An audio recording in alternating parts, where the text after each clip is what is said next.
You just don't get it, do you, Jean-Luc? The trial never ends.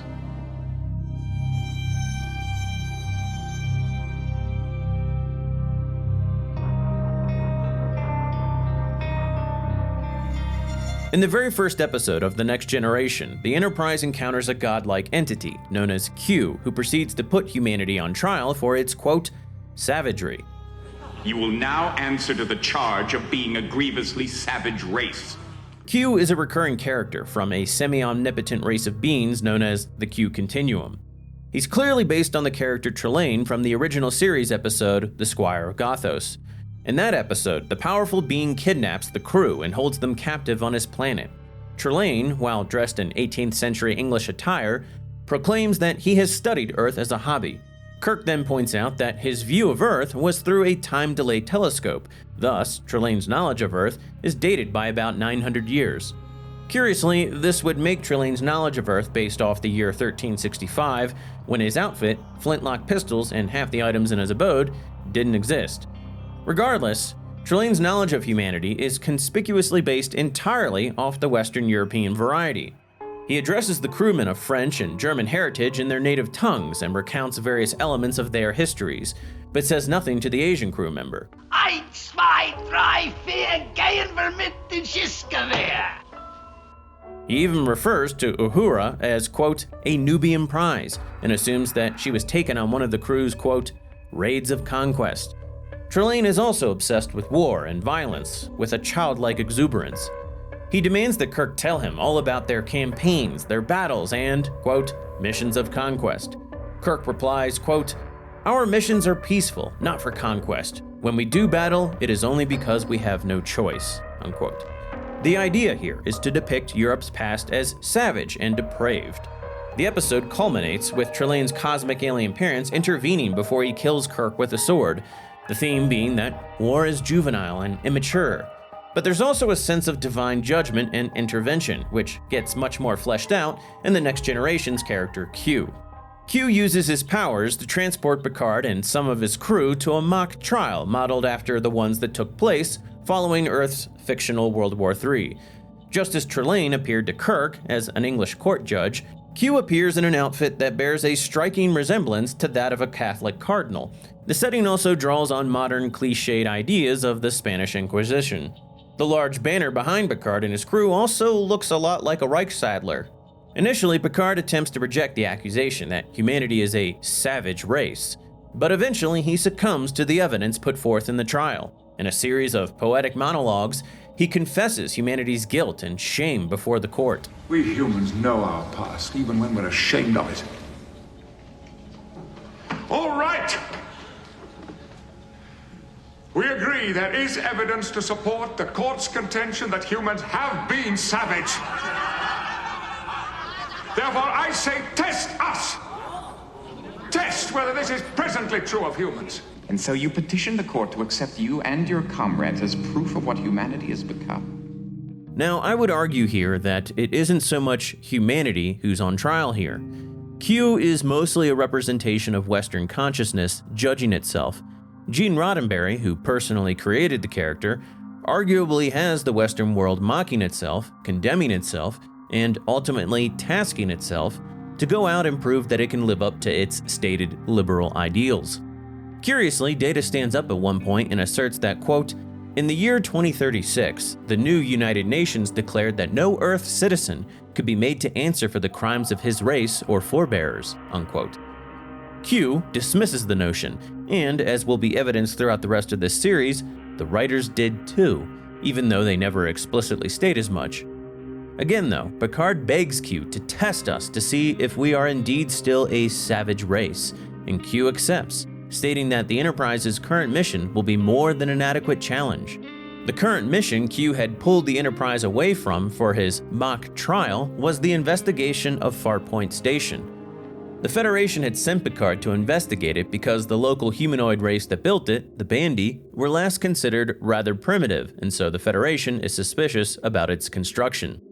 So Q returns the crew to the Enterprise, which then continues on its mission to Farpoint Station. Unbeknownst to Picard, however, the Bandi have enslaved a powerful sentient being. In fact, the being is Farpoint Station. its mate shows up and begins firing on the Bandy in retaliation.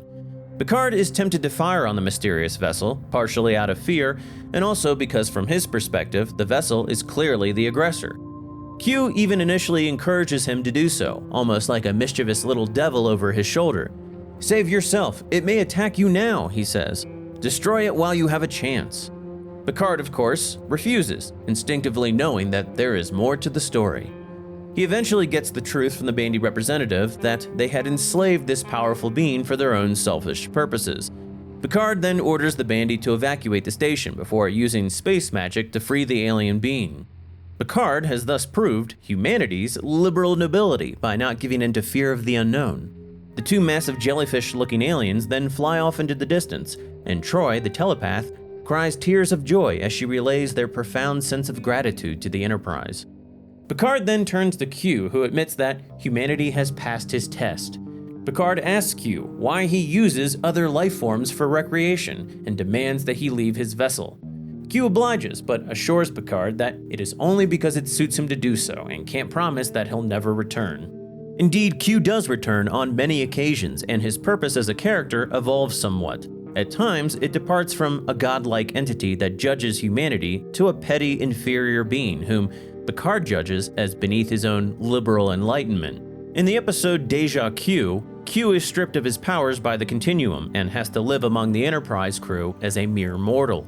I stand before you defrocked, condemned to be a member of this lowest of species, a normal, imperfect, lumpen human being. What's interesting here is that Q serves the purpose of ridiculing humanity, yet he chose to become human precisely because he knew Picard's liberal humanitarianism would accept and protect him. As it turns out, Q knew that as soon as he became mortal, he would be targeted by all the enemies he had made as an omnipotent bully. Yes, but you must have so many enemies.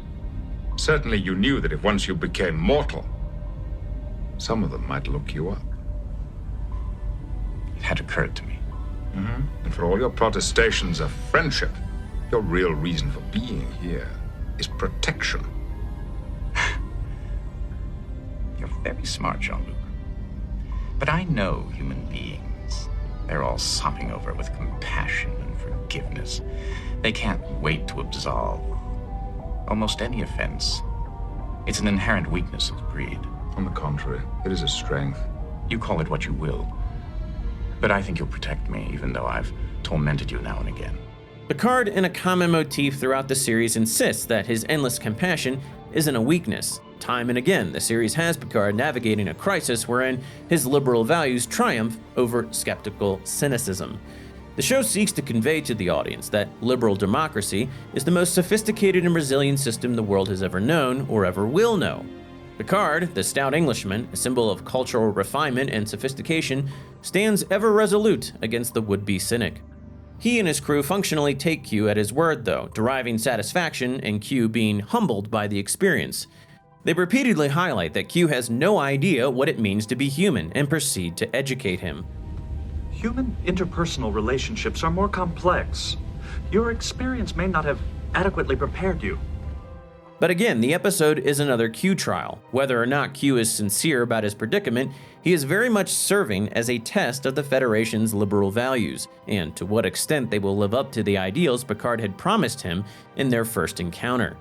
Q had been rather obnoxious to them, and it stands to reason that men of less conviction would give way to their lesser nature and refuse to treat Q with humanity. In the episode True Q, a young, seemingly human girl turns out to be a member of the Q Continuum. Per the Continuum's wishes, Q is sent there to retrieve her. Picard disagrees with the Continuum's rigid judgment and supports her right to choose her identity. Again, a series of tests for Picard's stated liberal values, as well as an obsessive need to signal boost individualism. She needs me to help her prepare for a future with the Q. But what if she doesn't want that future? It must be her decision. Oh, yes, yes, yes! In a certain sense, Q begins as a mechanism of divine judgment that challenges humanity to do better, and then ends up as a device of abusive authoritarianism which Picard can challenge with his liberal individualistic framework. I recall how you used your superior morality when we first encountered you. You put us on trial for the crimes of humanity. The jury's still out on that, Picard. Make no mistake. Your arrogant pretense at being the moral guardians of the universe strikes me as being hollow, Q. I see no evidence that you are guided by a superior moral code or any code whatsoever. You may be nearly omnipotent, and I don't deny that your parlor tricks are very impressive. But morality, I don't see it. I don't acknowledge it, Q. I would put human morality against the Q's any day. And perhaps that's the reason that we fascinate you so. Because our puny behavior shows you a glimmer of the one thing that evades your omnipotence: a moral center. The writing here almost acknowledges something profound, namely that absolute freedom degrades morality and meaning. If we are free to pursue whatever we want, whenever we want, without consequences, like an omnipotent being, then the meaning of our actions evaporates. Context and limitations are what define us as individuals and as peoples. But Picard's commentary is likely limited in its intent, which is a kind of rebellious angst against the claims of the supposed moral superiority on the part of a biblical God. He is not commenting on the problems of post-war philosophy as much as he is expressing latent new atheism. That said, despite Picard's angst, the demigod's divine role reigns supreme over him. The Enterprise is technically helpless to resist Q, and yet Q doesn't ever fully violate their will. Instead, he waits for them to make the right decision. Even if he pretends to be annoyed by their behavior, and even if he himself is sometimes cast in a morally dubious light, functionally, Q is a cosmic guru. It's interesting to note that Roddenberry had technically prohibited religion from Star Trek. This de facto rule was adhered to until after he died in 1991. Deep Space Nine then immediately began exploring religion more directly with the Bajorans. It did so in a legitimizing way and was a central pillar of the series. Most likely, Roddenberry would not have approved, but even so, the character Q is very much a kind of deity serving Roddenberry's own religion of secular humanism.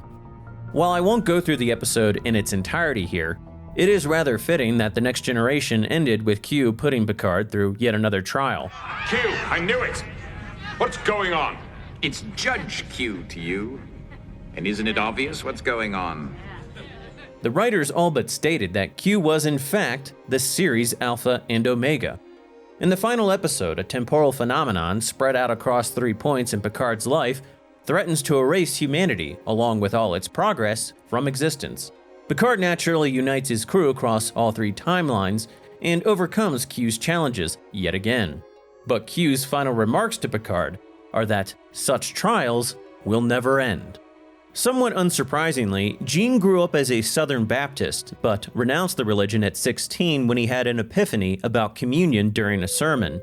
From the 1991 interview in The Humanist, quote, "This is a bunch of cannibals they've put me down among. For some time, I puzzled over this and puzzled over why they were saying these things, because the connection between what they were saying and reality was very tenuous. How the hell did Jesus become something to be eaten? I guess from that time it was clear to me that religion was largely nonsense, largely magical, superstitious things. In my own teen life, I just couldn't see any point in adopting something based on magic, which was obviously phony and superstitious," unquote. Of course, it is somewhat amusing that while Roddenberry saw religion as magical and superstitious, his Star Trek universe was every bit as fantastical, literally deploying space magic and meaningless technobabble jargon to service its various New Age social agendas. The metabolation occlusions aren't holding. Damn it, I can't stop the heterocyclic declination. Fuse. Again.